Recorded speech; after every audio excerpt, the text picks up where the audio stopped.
Hello students, आज के इस वीडियो लेक्चर में हम महाराष्ट्र बोर्ड ने जो क्वेश्चन बैंक प्रोवाइड की थी सेक्रेटरियल प्रैक्टिस की, तो वो सॉल्व करने वाले हैं। तो इसका एक्सप्लेनेशन स्टार्ट करने से पहले मैं आपसे रिक्वेस्ट करूंगी कि अगर अभी तक आपने चैनल को सब्सक्राइब नहीं किया है तो चैनल को सब्सक्राइब कर जल्दी से बेल आइकन बटन को प्रेस कीजिए ताकि आपको लेटेस्ट वीडियो के नोटिफिकेशंस मिलते रहे। डियर स्टूडेंट्स, केस स्टडी के क्वेश्चंस ऑलरेडी मैं आप लोगों के लिए प्रोवाइड कर चुकी हूँ, सॉल्यूशन आपके लिए प्रोवाइड कर चुकी हूँ। तो अगर आपने ये वीडियोस नहीं देखे हैं तो इन वीडियोस को जरूर से देखिएगा। प्लेलिस्ट में आपको है ना मिल जाएंगे, सेपरेट प्लेलिस्ट भी बनाई हुई है secretarial practice question bank solution की, and all the question bank solution की भी एक प्लेलिस्ट है, उसमें भी आपको ये वीडियोस अवेलेबल मिलेंगे। नाउ यहाँ पर आज जो हम सॉल्व करने वाले हैं वो जस्टिफिकेशन के क्वेश्चंस है। तो जैसे कि जस्टिफाई आप लोगों के लिए न्यू नहीं है, यहाँ पर आपको अग्री डिसअग्री के टाइप का ही ये क्वेश्चन होता है, लेकिन यहाँ पर ऑलरेडी अग्री मतलब आपको उसको जस्टिफाई करना है, जो स्टेटमेंट दिया रहेगा उसको उसके बारे में आपको बताना है, उसको एक्सप्लेन करना है। तो यहाँ पर जो सबसे पहला जस्टिफिकेशन का क्वेश्चन है वो है फिक्स कैपिटल को लेकर कि भाई fix capital stage in the business almost permanently.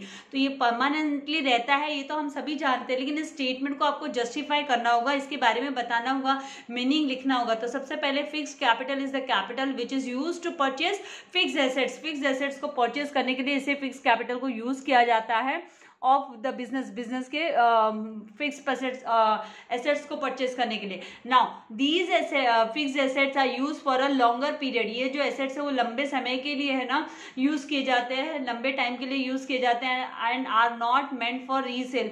और ये जो एसेट्स होते हैं वो रीसेल के लिए नहीं होते, कंपनी इनको रीसेल नहीं करती है, ये लंबे समय तक कंपनी इन्हें यूज करती है, जैसे मशीनरी हो गए, प्लांट एंड मशीनरी, बिल्डिंग वगैरह। तो यहाँ पर in other words fix capital refers to the capital invested for acquiring fixed assets. Fix assets को एक्वायर करने के लिए जो कैपिटल यूज किया जाता है उसे हम फिक्स कैपिटल एसेट्स बोलते हैं। Now examples of fix capital है कि भाई purchasing land and building purchase करना, capital use for purchasing land and building, furniture, plant and machinery etcetera.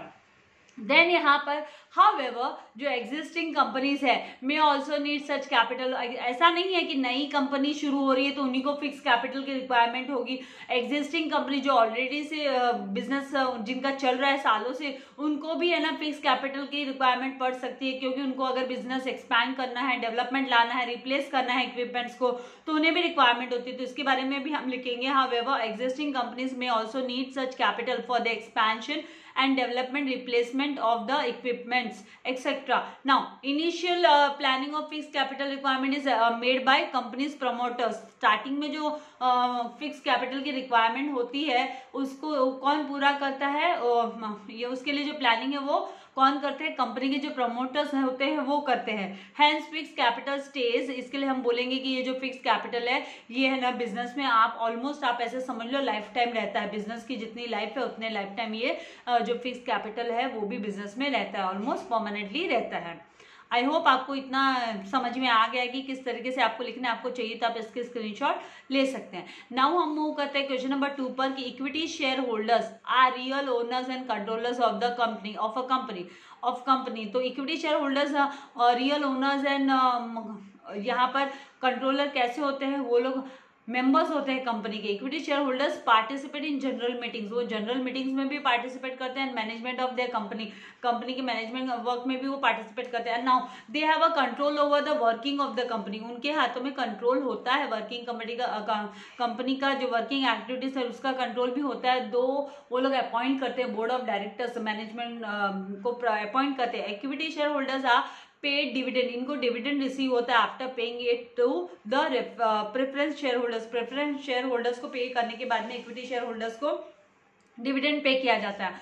Now they elect their representative, वो अपने रिप्रेजेंटेटिव को भी इलेक्ट करते हैं टू मैनेज द कंपनी को मैनेज करने के लिए।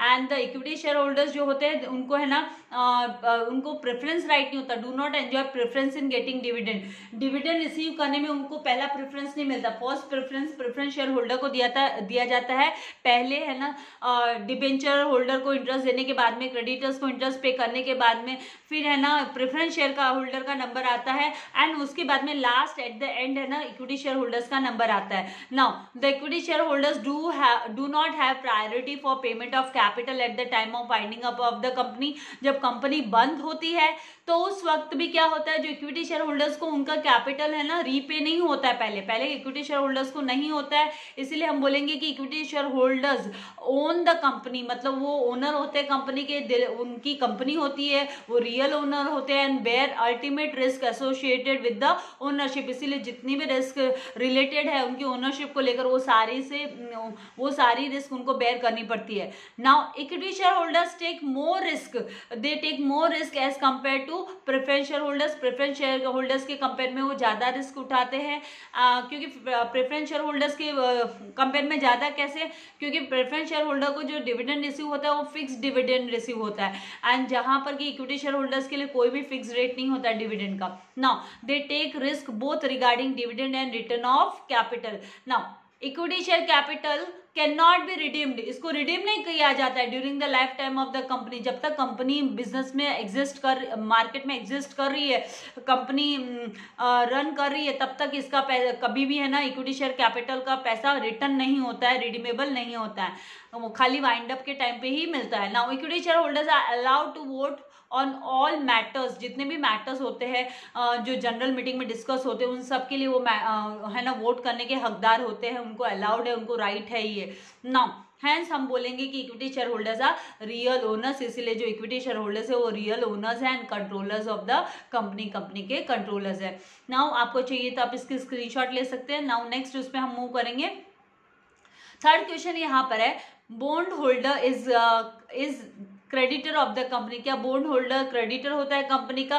तो आपको बॉन्ड होता क्या है पहले वो लिखना है। तो a bond is an interest bearing certificate, ये इंटरेस्ट बेयरिंग सर्टिफिकेट है इशूड बाय द गवर्नमेंट और बिजनेस फर्म, इसे गवर्नमेंट या बिजनेस फर्म इशू करता है, promising to pay the holder a specific sum at a specific rate, उनको specific amount है ना और ऑन द स्पेसिफिक डेट उनको है ना रिटर्न मिल जाता है, एंड उसके साथ में इंटरेस्ट भी उनको मिलता है। The bond holders get fixed rate of interest, जैसे डिवेंचर होल्डर को कैसे फिक्स्ड रेट ऑफ इंटरेस्ट मिलता है, प्रेफरेंस शेयर होल्डर को कैसे फिक्स्ड रेट ऑफ डिविडेंड मिलता है, यहाँ पर इंटरेस्ट मिलता है बॉन्ड होल्डर को क्योंकि ये क्रेडिटर है। Now all the bonds have maturity date, हर बॉन्ड की मैच्योरिटी डेट होती है, एक स्पेसिफिक पीरियड के टाइम बाद में वो मैच्योर होती है, मतलब बॉन्ड की टाइम लिमिट खत्म हो जाती है, and is paid in cash at certain date in future, और फ्यूचर में फ्यूचर डेट पर उसका पेमेंट भी हो जाता है। जो भी बॉन्ड में पैसा लगाता है, कंपनी के बॉन्ड्स खरीदता है तो उनका पैसा भी है ना फ्यूचर डेट में उन्हें रिफंड मिल जाता है।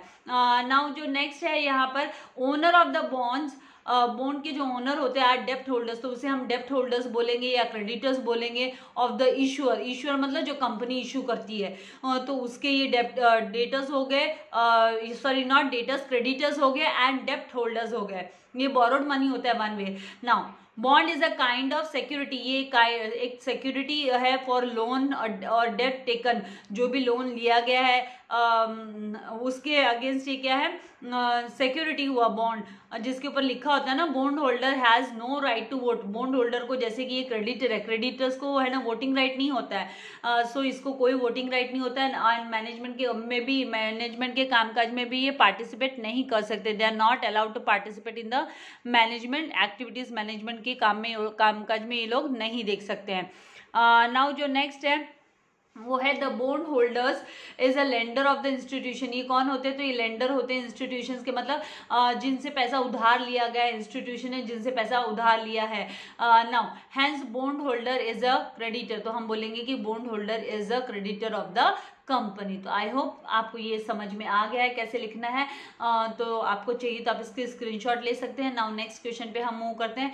Equity share capital is risk capital, equity share capital risk capital क्यों माना जाता है, उसको रिस्क कैपिटल क्यों बोलते हैं? तो equity share holders are the owners of the company, वो कंपनी के ओनर्स होते हैं एंड अल्टीमेट रिस्क बेयरर भी होते हैं, जो कि which is associated with their ownership, जो कि उनके ओनरशिप से रिलेटेड होती है।